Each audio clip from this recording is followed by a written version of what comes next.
있습니다. 요한계시록 19장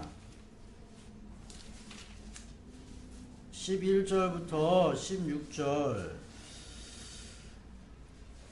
있는 말씀을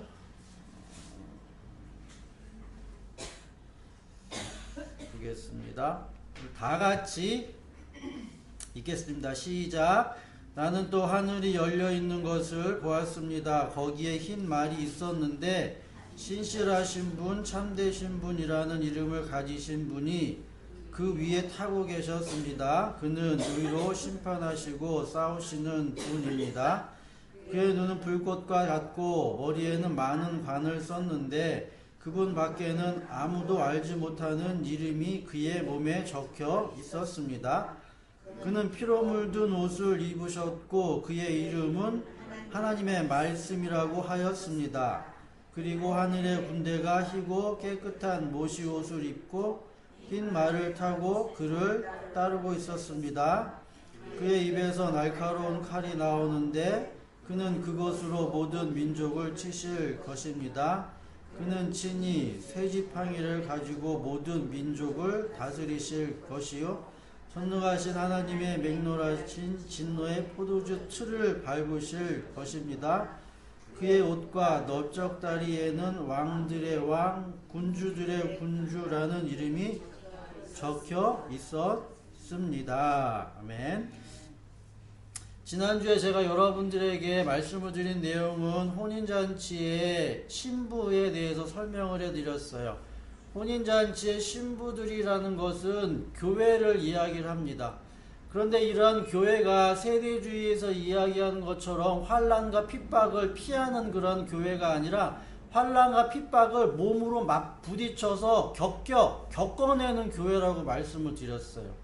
환난과 고통을 겪어서 그러한 열매로 되어진 것이 교회라는 것을 여러분들이 생각을 하셔야 한다라는 것이죠. 그래서 요한계시록 2장 7절에 있는 말씀을 보면 앞에 서두에 이러한 교회, 이미 교회 7교회를 주님은 먼저 설명을 하십니다. 이러한 교회들이 있다라는 것을 이야기를 하고 이러한 교회가 어떻게 서게 되어지고 이러한 교회가 어떻게 예수 그리스도로 말미암아서 이루어지게 되어지는지를 첫째 인과 일곱 나팔 그리고 7 대접을 통해서 이러한 교회가 만들어지게 되어진다라는 것을 설명을 하는 거예요. 다른 말로 이야기를 하면 요한계시록의 맨 처음에 결론이 이미 있고 그리고 그 결론이 왜 나와 있는지를 뒤에 설명하고 있는 내용 이렇게 되어집니다. 결론이 맨 앞에 있는 거예요. 그리고 그런 내용이 왜 이루어지게 되어지는지를 뒤에 설명한다는 것이죠. 요한계시록 2장 7절에 보면 에베소 교회를 향하여서는 주님이 사도 요한을 통하여서 이렇게 말씀을 하고 계시죠. 귀 있는 자는 성령이 교회들에게 하시는 말씀을 들어라. 이기는 그에게 이겼다라는 것은 환난과 고통, 어려움을 견뎠다라는 것이죠.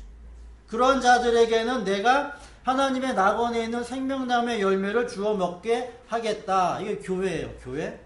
그리고 서머나 교회에서 요한계시록 2장 11절에 있는 말씀을 보게 되어지면 귀 있는 자는 성령이 교회들에게 하시는 말씀을 들어라. 또 이기는 자라고 이야기를 하죠. 이기는 자는 둘째 사망의 해를 받지 아니한다라는 것이죠.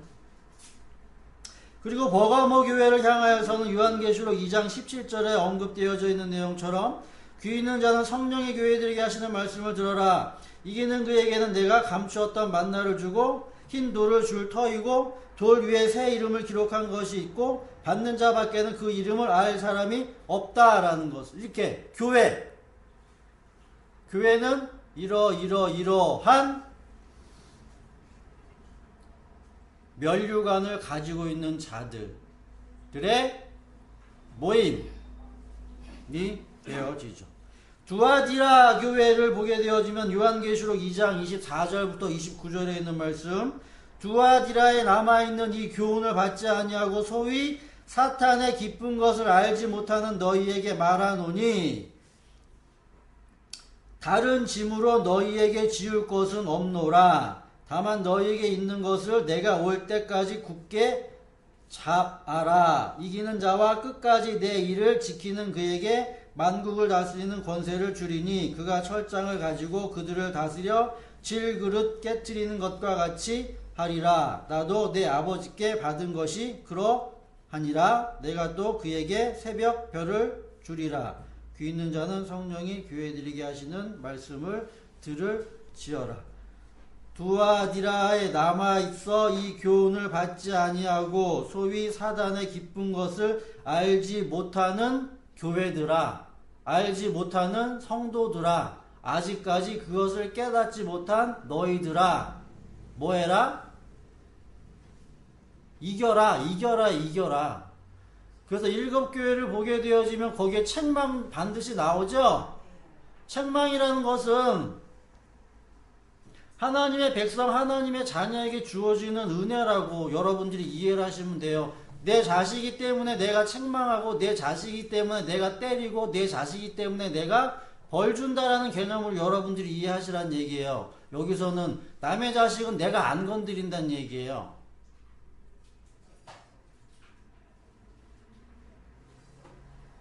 남의 자식은 안 건드려요. 하나님은 하나님의 자녀만 건드려요. 어떻게 해서든지 뭐하게 하신다? 알게 하시고 어떻게 해서든지 깨닫게 하신다라는 얘기죠. 그러니까 여러분들의 입속에서 그 말이 제일 무서운 얘기죠. 하나님은 나와 상관없다. 이런 얘기하는 사람들. 가장 무서운 사람들이에요. 그러니까 그가 받을 재난이, 고통이 어떠한 건지를 알지 못하면서 이야기하는 거예요. 하룻강아지 범 무서운 줄 모른다라고 얘기해서 하나님을 모르기 때문에 뭐 하는 거죠? 그런 이야기를 할 수가 있는 거죠. 마지막 때 가서 보시면 여러분들이 아세요. 여러분들의 삶 가운데서 마지막 때, 그 죽음이라는 그때가 여러분들에게 있어서 분명히 온다라는 얘기죠. 그때 여러분을 들이닥쳐요. 그럼 이미 늦은 거죠? 이미 늦은 거죠. 4대 교회에서는 요한계시록 3장 5절에 있는 말씀, 이기는 자에게는 흰옷, 내가 그 이름을 생명책에서 결코 지우지 않는다. 그러니까 여기서 이런 모든 내용들은 결과론적으로 이야기를 하는 거예요. 이미 내 이름이 생명책에 기록되어져 있다. 내가 무슨 일, 어떠한 일을 하든지 내 이름은 이미 기록되어져 있다라는 그러한 예정, 그런 개념이 아니라 너가 고난과 역경과 어려움을 견뎌내면 비로소 네 이름이 생명책에 기록되어져 있는 걸 알겠다, 이 의미란 얘기예요. 그 전에는 안다, 모른다. 그 모른다예요, 모른다. 그러니까 발견하는 거예요, 발견. 하나씩 하나씩 발견한다라는 얘기죠. 그리고 그런 발견을 통해서 나의 믿음이 더욱더 세워지는 것. 빌라델비아 교회에서는 요한계시록 3장 10절부터 11절에 나의 인내의 말씀을 너희들이 지켰고 또한 그렇기 때문에 내가 너희들을 지켜 시험의 때를 면하게 하는, 그러니까 시험의 때를 면하게 한다라고 하는 이 말의 의미를 대부분의 사람들은 그 시험이 무시무시하고 어마어마한 그런 고통이기 때문에 이거 고통이라는 걸 이렇게 피해서 이렇게 면제, 다시 말하면은 군대 면제시키듯이, 군대 가는 사람 말고 군대 그냥 면제시켜서 그렇게 어떤 혜택을 주는 것처럼 이해를 한다라는 얘기예요. 그런데 하나님의 백성, 하나님의 자녀는 반드시 풀무불에 집어넣어 연단을 시킨 것과 마찬가지로 우리들에게 고난과 아픔과 심판이라는 것이 우리들에게 주어져요. 근데 그런 심판에서 면하게 하고 제하게 한다라고 하는 그 말의 의미는 다니엘에서 여러분들이 보시다시피 다니엘의 세 친구는 지금 어디에 들어가 있어요? 풀무불이라는 곳에 들어가 있죠. 들어가 있음에도 불구하고 그들은 뭐 한 거예요? 하나님의 시험을 면한 상태잖아요. 왜냐하면 그 가운데 한 사람이 누군가가 같이 있다고 얘기했죠. 같이 있기 때문에 그곳이 하나님의 심판이 면해진 곳이잖아요. 근데 바깥에 있는 느부갓네살 왕은 뭐예요? 저 안이 뜨겁다라는 것만 보는 거죠. 그러니까 시각의 차이가 되어지는 거예요. 그래서 우리에게 있어서 중요한 것은 하나님의 심판을 면한다라고 하는 그 말의 의미가 내가 어떤 어려움과 환란을 이렇게 피하고 내가 안 받는다는 그런 개념이 아니라 누구와 함께 있느냐가 중요한 거예요. 그래서 여러분들이 아무리 힘들고 여러분들이 아무리 어렵고 세상 사는 게 고통스럽다라고 할지라도 내 남편이 옆에 있으면 뭐가 된다? 힘이 되는 거와 마찬가지죠. 이렇게 누구와 함께 있느냐, 그게 시험을 면하게 되어진다라는 그런 의미를 담고 있다라는 것을 여러분들이 생각을 하시면 된다라는 것이죠. 이렇게 한 교회 한 교회 한 교회 뭐 예배소 교회, 서머나 교회 이렇게 이야기를 하지만 이게 모든 것들이 그냥 교회예요. 교회 이름. 우리는 이 세상에 살면서 예담교회라는 그런 이름을 가지고 있지만 종국에는 맨 마지막에는 이러한 교회가 하나로 되어진 하나로 모이게 되어진다라는 것이죠. 그래서 라오디게아 교회의 요한계시록 3장 20절과 22절에 있는 말씀을 보면 그래서 이야기합니다. 내가 문 밖에 서서 뭐한다? 왜 두드리겠어요?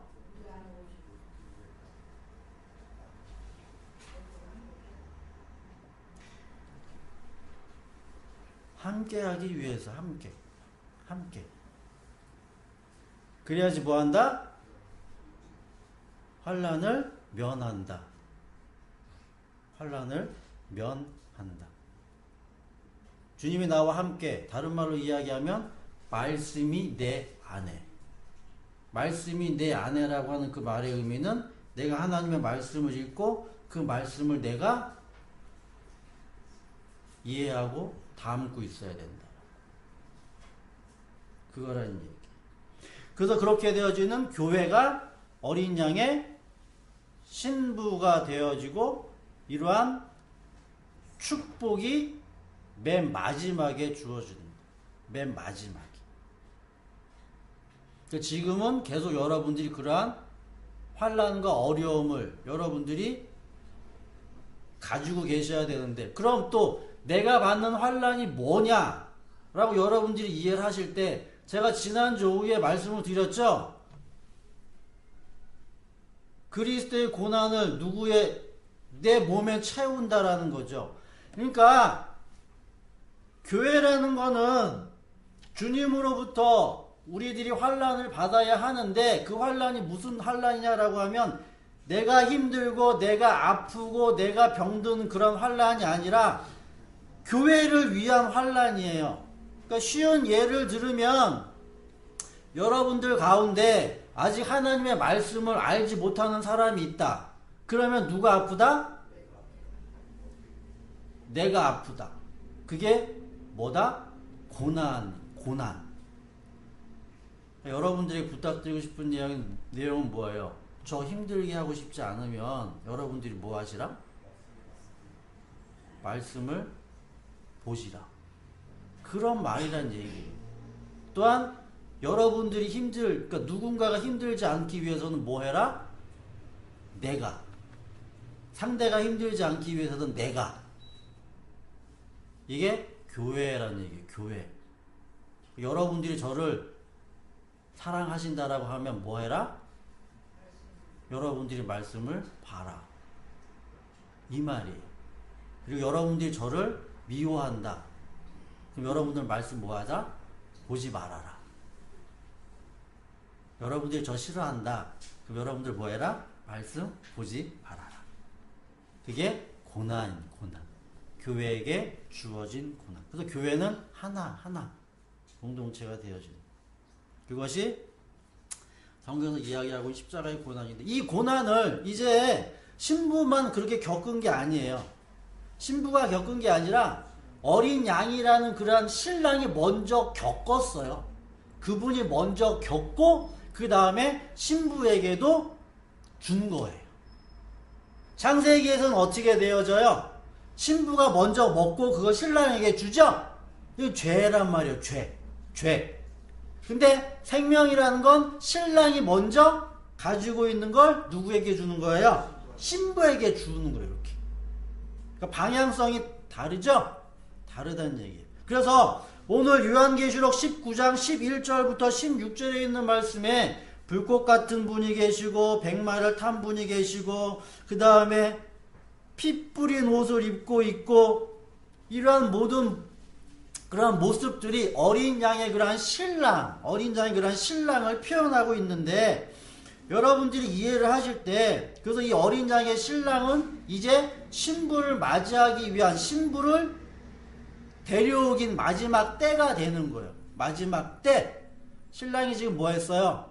신부가 준비되어졌죠? 준비되어졌기 때문에 이제 신랑이 그 신부를 맞이하기 위해서 이러한 모습으로 표현이 되어지는데 근데 여러분들이 이해를 하실 때 그래서 오늘은 그 하나님이라는 그러한 분, 신 그리고 그의 아들 예수 그리스도라는 그분이 신이라는 그러한 개념을 여러분들에게 설명을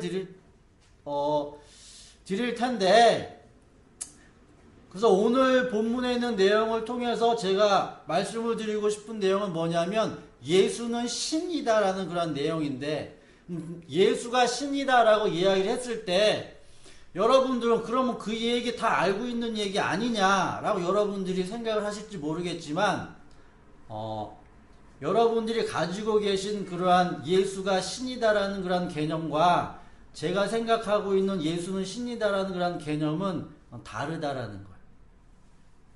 달라요. 그걸 여러분들에게 설명을 해드릴 테니까 여러분이 한번 들으시고 여러분들도 여러분들 안에서 또 생각을 하셔야 하는 거예요. 예수가 신, 그렇죠. 예수가 신이죠. 예수가 신인데 이 예수가 신이다라고 하는 그 말의 의미를 우리가 지금까지는 어떻게 이해를 했느냐라고 하면 삼위 하나님, 삼위일체의 하나님 안에서 이해를 했어요. 성부 하나님이 계시고 성자 하나님이 계시고 성령 하나님이 계신데 이 세 분 하나님 중에 두 번째이신 하나님, 이분이 신이다. 이렇게 우리들은 이해를 하고 있었다라는 거죠. 그런데 제가 이러한 내용들을 생각을 해보면서 그거는 좀 성경과 맞지 않냐라고 저는 의심을 품게 되어졌는데 왜 그러느냐라고 하면 우리들이 신을 생각을 할 때 신이란 분은 절대적인 분이어야 해요. 그리고 신은 완전해야 하고 신은 전지전능해야 하고 그리고 신은 무소부재해야 하고 하여튼 우리 인간이 가지고 있는 그러한 생각 속에서의 신은 우리가 아닌 다른 뭔가 좀 완전한 그러한 분을 신이라고 우리들이 생각을 한다는 얘기죠. 그러니까 여러분들이 머릿속에 가지고 있는 그러한 신, 여러분들이 생각하고 있는 그러한 그러한 신을 우리들이 생각을 해볼 때 거기에는 오류가 있어요. 오류. 잘못됨이 있다는 얘기죠. 그럼에도 불구하고 우리가 교회 안에서 그러한 잘못됨을 드러내지 않고 그냥 믿으라고 강요했어요. 믿으라고 강요했다는 얘기죠. 그래서 제가 오늘 여러분들에게 말씀을 드릴 테니까 여러분들이 한번 생각을 해보세요. 자, 우리들이 신에 대해서 생각을 하면 신은 창조주예요. 창조주. 이 세상을 만든 분이 신이에요.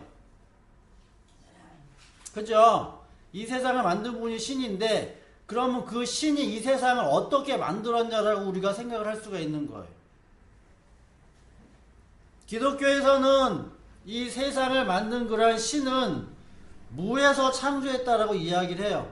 아무것도 없는 거에서 창조를 했다라고. 태초에 하나님이 천지를 창조하셨다라고 했을 때 이러한 물질세계, 우리의 눈에 보여지는 이러한 물질세계를 하나님이란 분은 없는 데서 만들었다는 얘기죠. 있는 데서 있는 걸 만들어내는 건 뭐예요?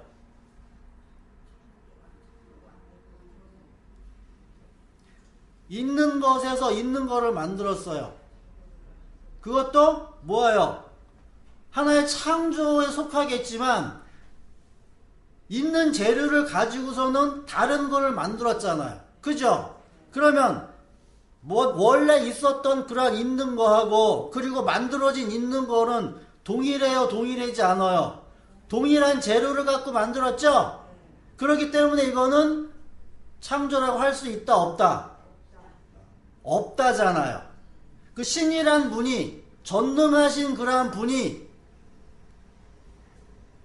어떠한 무엇인가를 만들 때, 다시 말하면은 쌀 가지고 뭐 만들어?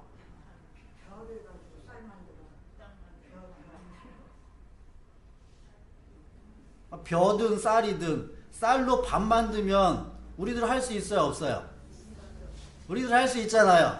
그죠? 그럼 신은 어떻게 해야 돼요? 뭔가 없는데 이렇게 만들어내야 돼. 이게 적어도 신이라는 그 이름값은 해야 되잖아요. 그죠?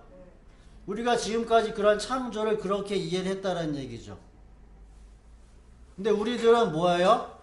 무식해서 그러면 그냥 그런가 보다 라고 생각을 하겠지만 똑똑한 사람들은 거기에 대해서 의심을 품어요.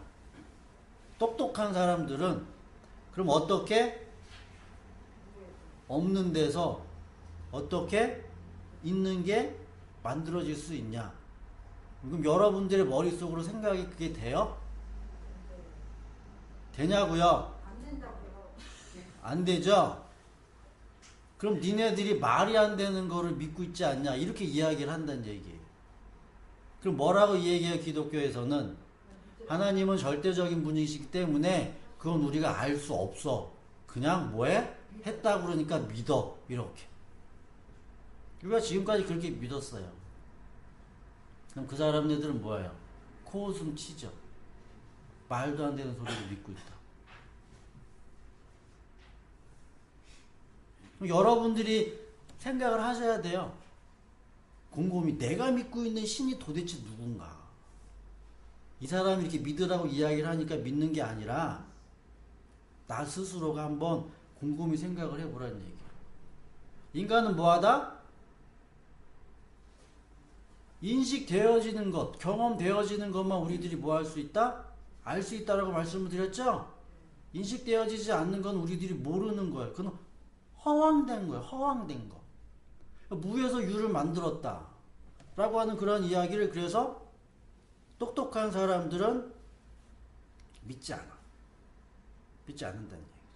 그럼 창조주 하나님의 그러한 신, 무에서 유를 만들었다라는 그런 개념에 있어서 우리들이 다시 한번 생각을 해 보아야 한다라는 거죠.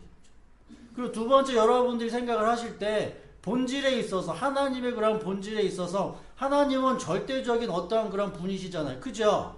예를 들어 볼게요. 기름과 물은 섞여요, 안 섞여요? 안 섞여요. 그죠? 그럼 기름이라는 그런 속성과 물이라는 속성은 다르다는 얘기예요. 그러니까 질이 뭐하다? 그러니까 다르다라고 우리가 그렇게 표현을 하죠? 그래서 물하고 기름은 섞이지 않는다는 얘기예요. 이게 신과 인간의 관계여야 돼요. 신은 절대로 뭐한다? 인간이라는 그런 이 세상이라는 물질 세계라는 그런 영역 속에 뭐하면 안 돼요? 들어오면 안 돼요. 기름이 물 속에 들어왔다. 그럼 그 무슨 말이에요? 기름이 물 속에 들어왔는데 그 기름이 물을 뚫고 이렇게 들어와가지고 기름 자체로 이렇게 있는 게 그게 기름인가요? 기름이 물 속으로 이렇게 들어오게 되어지면 물과 뭐 했다는 얘기예요? 함께 되어졌다는 얘기죠? 그죠? 그럼 이건 기름이 아니라 뭐예요? 물이 되잖아요. 물 속에 있기 때문에. 여러분들 이걸 생각을 하세요. 경계, 아니라는 것과 밖이라는 것. 만약에 그 절대적인 그러한 신이 물질이라는 이러한 세계 속으로 만약에 왔다. 그러면 이 신은 뭐 하는 거예요? 절대적이에요? 절대적이지 않아요? 절대적이지 않게 되어지는 거예요.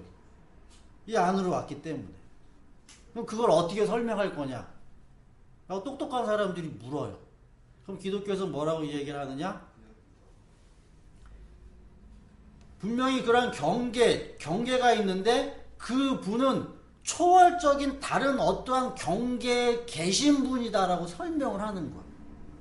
그러니까 우리들이 생각하고 있는 이러한 그런 세상적인 그런 경계가 아니라 어떠한 다른 우리가 생각하지 못하는 그 초월적인 곳에 계신 분이다라고 이렇게 설명을 한다는 얘기죠.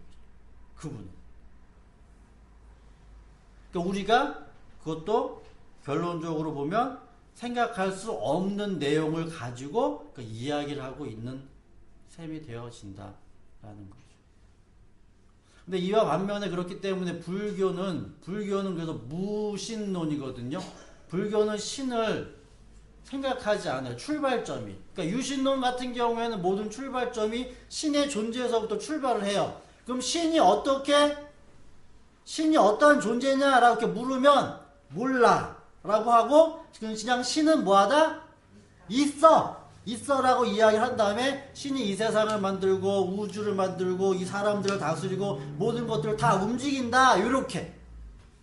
근데 불교는 그게 아니에요. 어디서부터 출발하느냐? 신은 없다 해서 출발을 해요. 그럼 불교에서 왜 불교에서 왜 신이 없다 해서 출발하느냐? 그 사람네들이 바보라서? 아니죠. 왜? 생각을 해볼 때 신이 있음을 사람들이 뭐하지 못하기 때문에 증명해내지 못하기 때문에 아예 제쳐두는 거예요. 그리고 신이 없다 해서 거기서부터 출발을 해요. 이게 불교예요. 불교. 그렇기 때문에 불교가 가장 우리들이 봤을 때는 합리적인 종교가 되는 거예요. 우리들이 생각하지 못하는 거를 뭐 할 필요가 없다? 생각할 필요가 없다. 그럼 그거 빼. 그거 빼고 출발점을 삼는다는 얘기죠. 그게 불교예요. 근데 우리가 이러한 내용들을 생각해 볼 때 그러면 과연 우리들은 여기에 대해서 어떻게 이해를 해야 하느냐 라는 거죠. 그래서 제가 여러분들에게 하나의 제 생각을 말씀을 드리는 거예요. 제 생각. 그래서 이러한 문제를 해결할 수 있는 방법은 하나 있어요. 하나. 하나는 뭐냐면 삼위일체 하나님을 버리는 거예요. 삼위일체 하나님을 버리고 우리에게는 누가 있냐? 예수라는 분이 계세요. 예수. 그래서 예수가 신이에요. 예수가 신. 그래서 골로새서 1장 15절에 있는 말씀을 보게 되어지면 그렇게 기록되어져 있는데 골로새서 1장 15절부터 17절에 있는 말씀, 그는 보이지 않은 하나님의 형상 그리고 모든 피조물보다 먼저 나시니 라고 이야기를 하고 만물이 그에게서 창조를 되었고 하늘과 땅에서 보이는 것들과 보이지 않는 것들과 혹은 왕권들이나 주권들이나 통치자들이나 권세들이나 만물이 다 그로 말미암아 그를 위하여 창조되고 또한 그가 만물보다 먼저 계시고 만물이 그 안에 함께 섰느니라 라는 골로새서 1장 15절부터 17절에 있는 말씀을 대부분의 해석은 어떻게 해석을 하느냐라고 하면 삼위일체 중에 두 번째 하나님이신 예수 그리스도라고 설명을 해요. 그러니까 삼위일체의 개념을 그대로 가지고 이걸 설명을 한다는 얘기죠. 그럼 설명이 안 돼요. 설명이 안 된다는 얘기죠. 그래서 저는 이러한 내용을 어떻게 이해를 하게 되어지느냐라고 하면 더 쉽게 단적으로 여러분들에게 말씀을 드리면 태초에 하나님이 천지를 창조하셨다고 했을 때 그 하나님이라는 그분이 이 세상, 이 우주 보여지는 이러한 물질 세계를 만들었잖아요. 그죠? 그 만드신 하나님은 예수란 얘기예요. 예수. 예수가 이 세상을 뭐 했어요? 그가 만들었어요. 기존에서의 교회는 어떻게 설명을 하느냐라고 하면 성부와 성자와 성령이 세 분 하나님이 그분의 의지에 의해서 자유로운 의지에 의해서 이 세상을 만들었다라는 거죠. 그러니까 다른 말로 이야기하면은 이 세상의 창조에는 누구도 들어가요? 성부 하나님이라는 그분도 들어가는 거예요. 근데 제가 여러분들에게 설명을 해드릴 때 성부 하나님이 이 세상을 만들었다라는 개념이 들어가게 되어지면 그 문제가 나와요. 어떻게 절대적인 그분이 이 세상을 만들었냐라고 하는 그 물음이 나온다고요. 그럼 거기에 대한 답을 하지 못해요. 성부 하나님은 어떠한 하나님이다? 절대적인 하나님이다. 창조주 하나님이라고 우리들이 생각을 하죠. 근데 그분이 이 세상이라는 것과 어떻게 연관을 시켜서 관계를 맺게 되어지느냐라는 거죠. 저는 그래서 보지 않는 게 더 성경적이지 않냐라는 거죠. 그래서 성경에서는 오직 한 분만 얘기해요. 한 분. 성부 하나님도 얘기하지 않고 성령 하나님도 얘기하지 않고 오직 한 분 하나님만 이야기를 하는데, 그래서 예수라는 그 분이 신이 되어지는데 그 분이 이 물질 세계를 만들어요. 그리고 그 분이 이 물질 세계에 오시죠. 그죠? 물질 세계가 다시 말하면은 이 세상에 보여지는 모든 피조물들 중에 뭐 하는 거예요? 맨 앞에 계신 거, 앞에 계신 거. 그러면 보세요. 그럼 이분이 신이에요, 신이 아니에요? 모든 피조물보다 맨 앞에 계신 분. 이분은 신이에요, 신이 아니에요? 에? 신이에요, 신이 아니에요? 신이 아니죠? 맞아요. 모든 피조물에서 맨 앞에 1번이기 때문에 1번 피조물이죠. 1번 피조물. 그죠? 그럼 이 1번 피조물을 누가 또 만들었냐 만들지 않았냐라고 하면 또 이 신의 개념이 있죠? 그죠? 그럼 이 신은 누구냐라고 또 되묻게 되죠?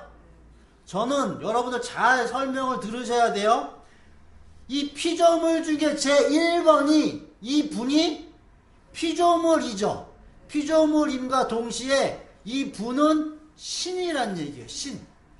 그럼 이분이 왜 신이 될 수 있냐? 왜 신이 될 수 있냐라는 거죠. 성경에 보여지면 이 예수가 이 세상에 오셔서 자기를 뭐라고 설명을 하냐라고 하면 아버지와 동등됨이라고 설명을 하죠. 그죠? 그러면 이 예수는 분명히 피조물인데 이분에게 누가 있다? 아버지가 계신다는 얘기. 아버지가 계세요.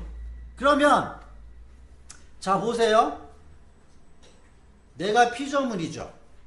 그죠? 내가 아들이에요. 내가 아들인데 내 위에 누가 계세요? 아버지가 계시죠?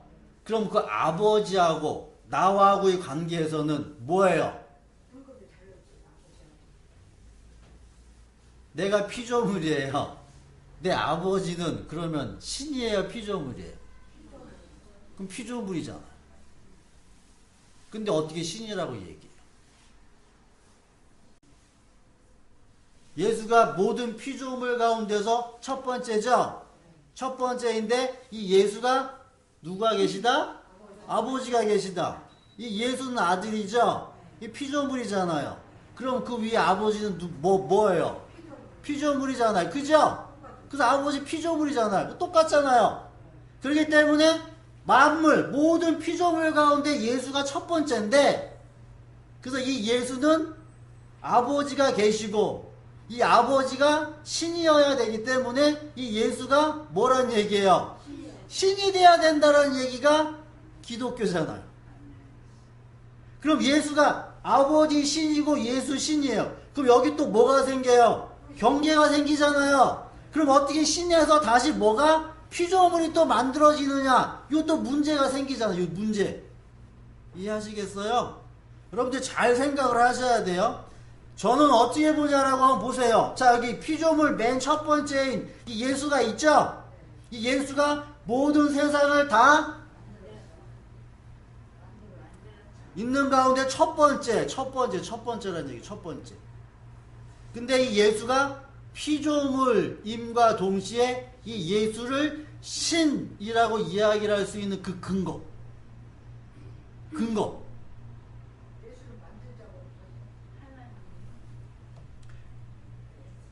질적으로. 자, 예수 위에 아버지가 계시라고 얘기죠. 아버지. 그죠? 그럼 우리가 이게 그러니까 성경에서 아버지라고 우리가 이해를 할 때 우리들은 어떻게 이해를 하고 있냐라고 하면 이 아버지를 존재로 이해했단 말이에요. 존재로. 내가 있고 내 위에 다른 누가 있어요?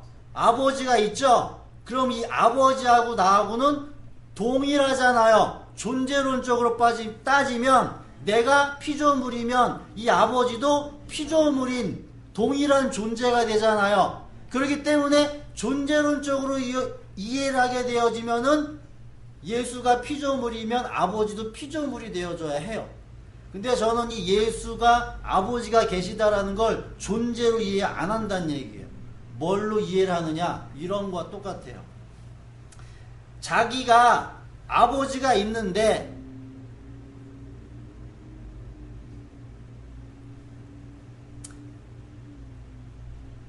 자기는 아버지가 있다가 아니라 아버지를 안다예요. 안다. 무슨 말인지 이해하시겠어요? 자, 여러분들에게 누가 있어요? 여러분들에게 누가 있어요? 여러분들 낳아준 부모가 있죠? 여러분들 낳아준 뭐가 있어요? 부모가 있죠? 여러분들 부모를 알아요?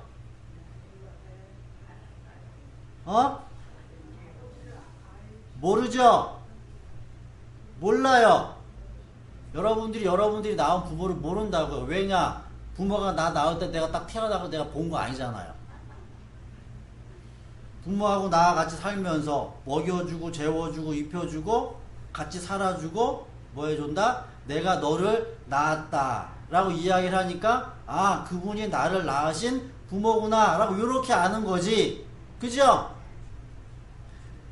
근데 지금 예수님이 너희들은 너희들의 부모, 육신적인 부모 아는 거와 마찬가지로 자기는 내 아버지가 누군지를 안다라고 이야기를 하거든요. 이게 중요해요. 예수는 자기 아버지를 안대요. 그리고 요한복음에서 내용을 보게 되어지면 뭐라고 설명을 하느냐라고 하면 내가 가야 할 그곳을 너희들이 올 수 있냐라고 하죠. 그죠? 그러니까 여러분들이 예수님이 이야기하고 계신 그런 아버지에 대한 그런 개념을 존재의 개념으로 이해를 하시지 마시고 어떠한 개념으로 이해를 하시냐라고 하면 그분을 안다라는 그런 개념으로 여러분들이 한번 생각을 해 보시라는 얘기. 그러면 내가 이런 거와 똑같아요. 내가 지금 피조물이죠. 내가 피조물이에요. 내가 피조물인데 내 육신의 아버지가 계세요. 내 육신의 아버지가 계셔서 나는 그 아버지를 뭐예요? 알죠? 알아요. 근데 만약에 내가 이 육신의 아버지 말고 어떤 아버지? 다른 아버지를 내가 안다라고 칩시다. 여러분들이 뭐하는? 여러분들이 모르는 아버지를 내가 안다라고 해보자고요. 그러면 여러분들과 나는 같아요, 달라요? 그건 존재론적으로 따졌을 때 다르죠? 여러분들과 나는 다른 부류가 되는 겁니다. 다른 부류. 그러면 제가 이 시간에 이 자리에 앉아가지고 여러분들의 아버지가 아닌 내가 알고 있는 아버지는 여러분들이 알고 있는 아버지와 다르다라고 이야기를 하면 둘 중에 하나죠? 그 말이 진짜인지 아니면 거짓말하고 있는지. 지금 이거예요. 예수님이 이 세상에 오셔서 뭐라고 이야기를 해요? 나는 아버지 안다라고 얘기해요. 그럼 그 말이 진짜로 맞는 말인지 아니면 그 예수가 거짓말하고 있는지. 이거예요. 이거란 얘기. 여러분이 잘 한번 생각을 해보세요.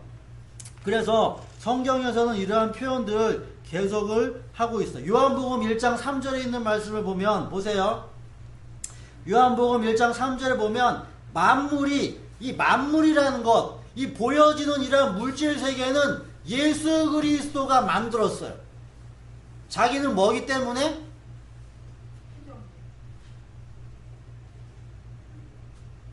모든 만물의 첫 번째가 되기 때문에. 다시 말하면 그렇기 때문에 이 예수는 어디 안에 있는 거예요? 만물 안에 있는 거죠? 만물 안에 있을 수가 있는 거예요. 안에. 그렇기 때문에 신은 경계에서 바뀌냐 아니냐라고 따졌을 때 예수는 어디 안에 있는 거예요? 만물 안에 있는 거예요. 안에. 그렇기 때문에 이 내용을 가지고 따지지 못해요. 예수는 만물 안에 계세요. 그리고 그로부터 말미암아서 뭐가 나오는 거예요? 이걸 여러분들이 어떻게 이해를 하시겠어요? 자기로부터 모든 세계가 나왔다. 이러한 이야기들은 옛날 사람들, 똑똑한 사람들이 다 이미 다 생각을 하고 있었던 거예요. 쉽게 말하면 그런 거예요. 나로부터 말미암아서 이 세상에 나온 신이 인도에도 있어요. 카르만이라는 신이 있어요. 그럼 어떻게 만들었냐? 이 카르만이라는 신은 내가 이렇게 있죠? 내 피조물이에요. 피조물이에요. 내가 피조물이 이렇게 있는데 내 스스로를 불어요. 내 스스로를 크게 이렇게 불린단 말이죠. 그러면은 자기라는 재료를 사용해가지고 뭐가 만들어지는 거예요? 우주가 만들어지죠. 우주가 만들어지고 우주 안에 여러 가지 것들이 다 뭐 하는 거예요? 다 만들어지고 이루어지는 거죠. 자, 그렇게 여러분들이 생각을 하셔도 돼요. 그러니까 예수라는 그 분이 만물의 처음이 되셔가지고 자기 안에서 만물을 다 만드는 거예요. 그럼 자기가 뭐가 되는 거죠? 자기가 재료가 돼서 자기가 이 세상을 만들었다라는 개념을 우리들이 이해를 할 수가 있는 거예요. 예수가. 근데 그분은 피조물임과 동시에 신의 성격도 가지고 있게 되어져야 하는 거예요. 그래서 일단은 제가 여러분들에게 피조물의 관점으로 설명을 해드리는 거예요. 그래서 고린도전서 8장 5절부터 6절에 있는 말씀을 보면 이렇게 기록되어져 있어요. 비록 하늘에나 땅에나 신이라 불리는 자가 있어. 여기서 신으로 불리는 건 뭐냐면 절대적 신이에요. 절대적 신. 많은 신과 많은 주가 있는데, 그런데 우리에게는 한 하나님 곧 아버지가 계시니, 여러분들 잘 보세요. 곧 아버지가 계시고 만물이 그에게서 났고 우리도 그를 위하여 있고 또한 한 주 예수 그리스도께서 계시니 만물이 그로 말미암고 우리도 그로 말미암았다라고 이야기를 하죠.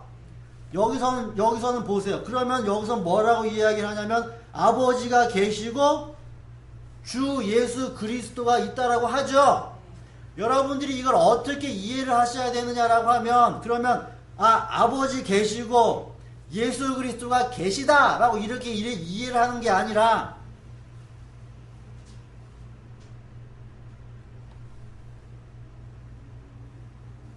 이렇게 이해를 하세요. 내가 예수예요. 예수. 내가 예수고 내가 아는 아버지가 계세요. 근데 여러분들은 내가 알고 있는 그 아버지를 모르는 상태예요. 근데 만약에 여러분들이 나를 알면, 예수를 알면, 여러분들은 예수를 통해 가지고 누구를 안다? 아버지를 안다. 요거를 설명하고 있는 거예요. 근데 실질적으로 여러분들은 예수를 안 거지 아버지를 안 거는 아니에요. 다른 말로 이야기를 하면 이 아버지는 절대적으로 감춰져 있는 아버지예요. 우리들이 그 아버지를 생각할 수도 없고 생각하려고 해도 안 되는 아버지. 그분은 감춰져 있는 아버지.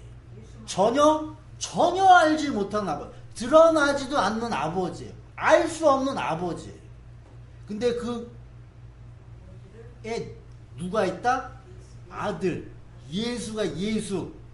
그래서 우리가 예수를, 그래서 우리는 누구만 알 수 있냐라고 하면 예수만 알 수 있는 거예요. 예수만. 그러니까 보세요. 여러분들의 머릿속에 지금 하나님을 생각한다고 해보자고요. 그럼 이게 하나님이에요? 이게 하나님 아니라고요. 왜? 내 피조물이라는 인간의 생각 안에 뭐 하는 거예요? 들어가 있는 신이기 때문에 이 신은 무슨 신이다? 절대적인 신이 아니에요.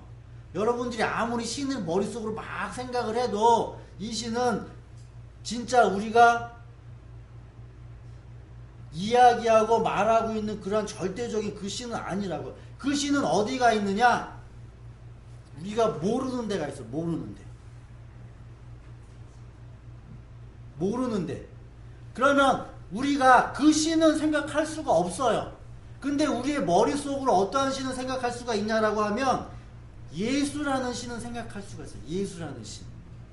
그 예수라는 신은 어디 안에 있기 때문에 이 피조물이라는 이 물질 세계 안에 있기 때문에 우리가 예수라는 신은 우리가 충분히 생각할 수가 있죠. 생각할 수가 있다는 거예요. 그 구약에서의 그 하나님을 삼위일체의 하나님에서 성부 하나님으로 이해했단 말이에요. 성부 하나님. 그럼 보세요. 성부 하나님이 이 세상의 신의 산에 내려오죠. 그럼 그게 절대적인 하나님이냐라는 거죠. 똑똑한 사람들 그거를 딴지를 걸어서 물어요. 그게 어떻게 절대적인 하나님이냐. 그럼 구약에 있었던 그런 하나님도 어떤 하나님이에요? 예수 그리스도 그분이에요. 그래서 이 우주와 이 만물을 다스린 분은 그래서 예수라는 그러한 신이에요. 그 신이 이 우주와 만물을 다 다스린 거예요. 그분이. 그리고 그 맨 마지막 때 자기가 피조물이기 때문에 자기가 뭐 하는 거예요? 이 세상으로 뭐 한 거예요? 온 거예요. 와가지고 뭐라고 얘기했느냐? 너희들이 가지고 있는 그러한 신, 절대적인 그러한 신은 없다. 니네들이 생각하고 있는 그러한 신은 그래서 마귀라고 이야기하는 거예요. 마귀. 왜? 우리 인간은 우리의 의식, 우리의 인식 속에서 절대 그 하나님을 뭐 할 수 없다? 생각할 수 없기 때문에 그래요. 그렇기 때문에 우리의 생각 속에서 만들어낸 모든 신들은 다 우리 안에 있는 신이 되어진다. 우리 안에 있는 신. 여러분들이 이러한 내용을 잘 생각을 해보세요. 제가 생각하고 여러분들에게 말씀을 드리는 내용이에요. 그래서 왜 그러냐? 절대적인 신은 우리의 생각 속에서 인식할 수 없다라는 그러한 내용을 가지고 생각해서 나온 결론이 그래서 예수이기 때문에 그래요. 그래서 하나님은 완벽하시다는 얘기. 보세요. 로마서 11장 32절부터 36절에 있는 말씀을 보면 하나님이 모든 사람을 여기서의 하나님도 누구냐? 성부 하나님, 절대적인 하나님, 그 하나님이 아니라 예수.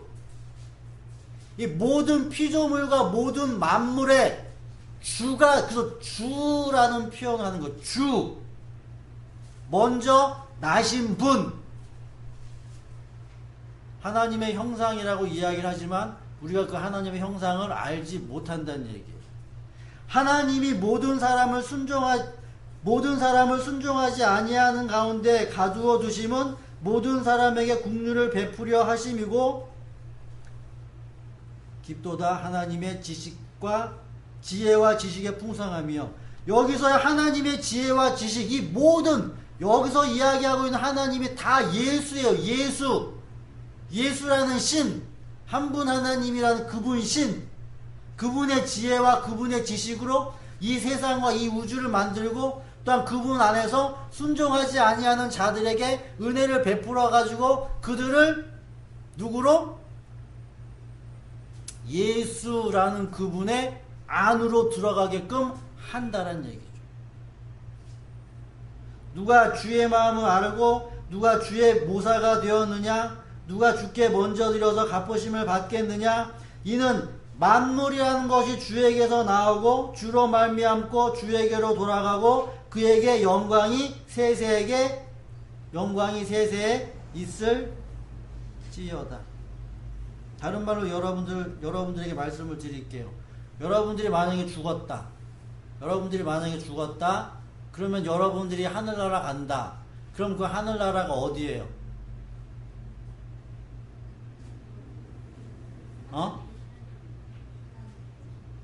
그 하나님이 계신 곳이 어디냐고요?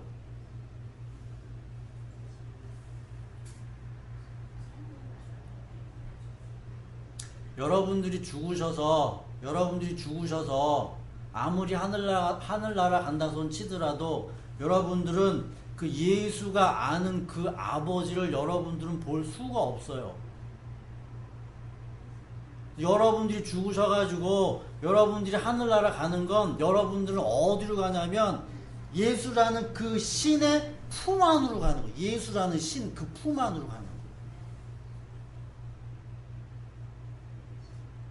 그분이 오늘 요한계시록의 표현대로 눈은 불꽃 같고 그래서 눈이 불꽃 같으면 그게 신이에요? 눈이 어디 불꽃이 어디 있어요? 그 신이 뭘 타고 있어요 지금?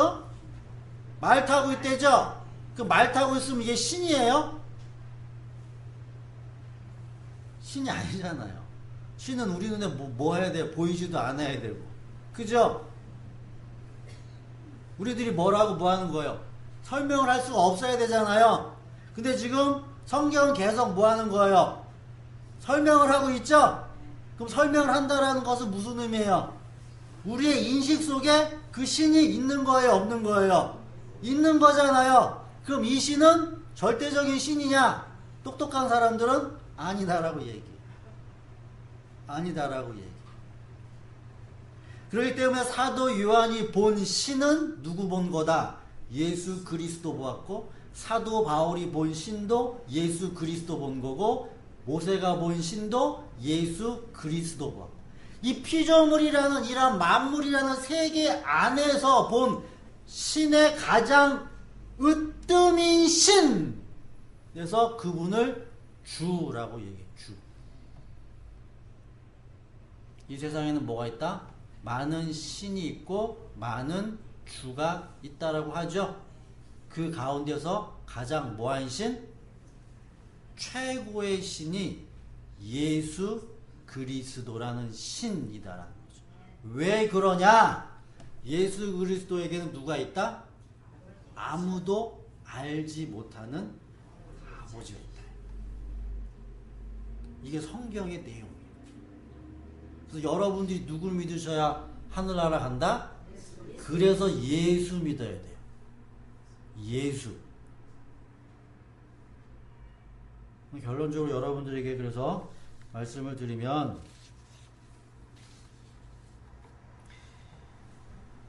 요한복음을 여러분들이 보세요. 요한복음 여러분들이 보시면 그런 내용들이 많이 있게 되어지는데, 요한복음 15장 5절부터 10절에 있는 말씀 한 절을 보면, 요한복음 5장 17절부터 27절에 있는 말씀들도 있고, 요한복음 15장 5절부터 10절에 있는 말씀을 보면, 너희는 포도나무고 나는 포도나무고 너희는 가지고 그가 내 안에 내가 그 안에서 거하면 사람이 많은 열매를 맺고, 나를 떠나서는 너희가 아무것도 할 수 없고, 사람이 내 안에 거하지 아니하면 가지처럼 밖에 버려져 마르고 사람들이 그것을 모아다가 불에 던져 사른다라고 얘기하죠. 너희가 내 안에 거하고 내 말이 너희 안에 거하면 무엇이든지 원하는 대로 구하고 그리하면 이룬다. 너희가 열매를 많이 맺으면 내 아버지께서 영광을 받으실 것이다. 여기서 내 아버지라고 예수님이 이야기를 하니까 우리들도 예수 믿으면 우리들도 예수님이 이야기한 그 아버지 알겠거니 이렇게 생각을 하겠는데 그건 오해예요. 이 아버지는 절대적인 비밀이에요. 그 성경은 뭐라고 이야기하느냐? 너가 예수의 말 믿고 예수 알으면 너는 뭐 한 걸로 쳐줄게? 아버지 안 걸로 쳐줄게. 이렇게. 그래서 우리는 죽을 때까지 하늘나라 가서도 누구가? 예수가 누구인지에 대해서만 우리가 알 권리가 있는 거예요. 이게 그렇기 때문에 완전히 다른 내용이에요. 지금까지 그러니까 신에 대한 개념을 절대적인 신, 창조주의 신, 조물주의 신이라는 그런 개념 속에서 우리 머릿속에서 계속 돌렸다는 얘기예요. 근데 그분은 우리 머리 안에 있기 때문에 그분은 신이 아니에요. 그러한 오류를 잠재우기 위해서 하나님의 그 지혜 가운데 피조물의 맨 먼저 그분을 통해서 이 세상을 만들게 했다라는 얘기죠. 제가 지금까지 여러분들에게 이야기한 건 어떻게 보면 빙산의 일각이에요. 성경은 뭐라고 얘기해요? 예수 그리스도에 대해서 깊이 알으라고 이야기를 하죠. 예수 그리스도가 그저 신비예요. 슬라브의 지적은 뭐라고 얘기하냐면 예수는 신도 아니고 인간도 아니다. 그래서 예수는 괴물이다라고 한 책이 있대잖아요. 예수가 도대체 누구냐? 그래서 저는 뭐라고 설명을 해드리냐? 예수가 신이다라고 설명을 하는 거예요. 예수가 신이다. 그분이 만물의 으뜸! 그래, 으뜸! 만물의 으뜸이면 피조물 아니냐? 맞아요, 피조물이에요. 피조물이라고 여러분들이 이해를 하셔도 돼요. 근데 그분이 신이에요.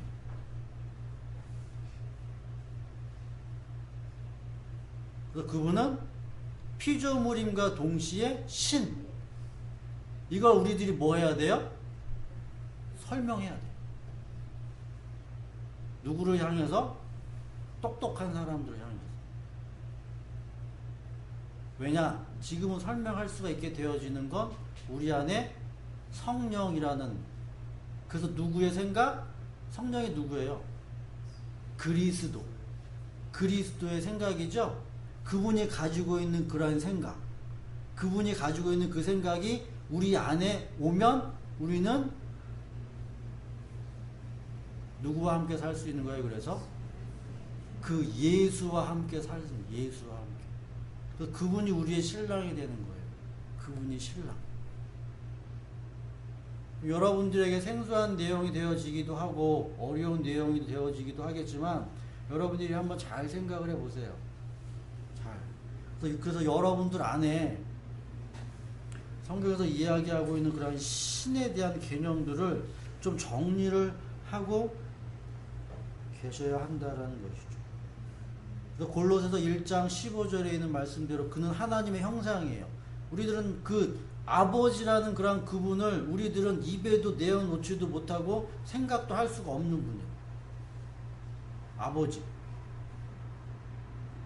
그럼 우리가 이 세상에 살면서 하나님 아버지라고 그런 말을 했을 때 반드시 그 안에 누가 있는 거예요?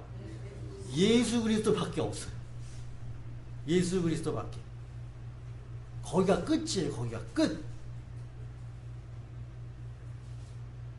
그래서 주 예수를 믿어라 라고 하는 그 말은 그가 피조물의 모습으로 온 것 같지만 그는 신이었다. 그는 신이었다. 그 증거가 뭐다? 그 증거가 뭐예요?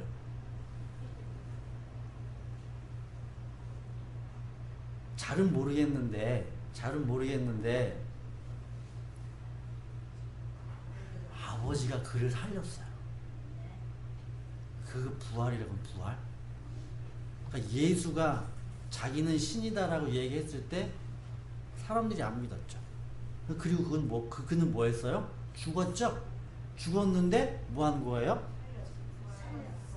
성경의 표현대로 보면 그가 살아났대죠? 자기 스스로 살았다? 아니다. 그가 알고 있는 그 아버지가 그 예수를 뭐 했다? 살렸다. 그럼 여러분들은 어떻게 살아요?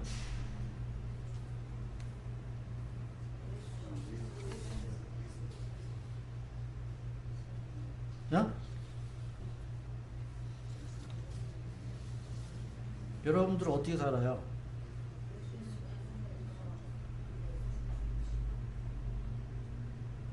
요한복음 5장 17절부터 27절에 있는 말씀. 프린트 5페이지예요. 5페이지. 거기 보세요.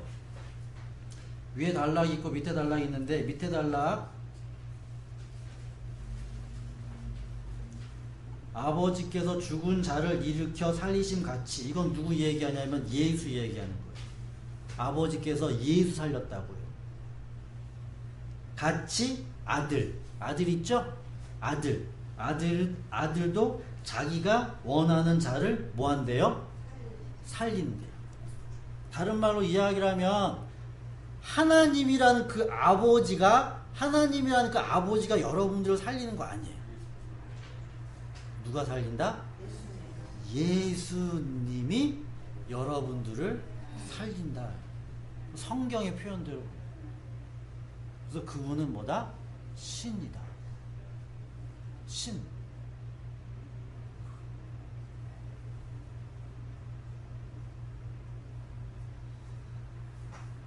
그래서 여러분들이 그 예수 안에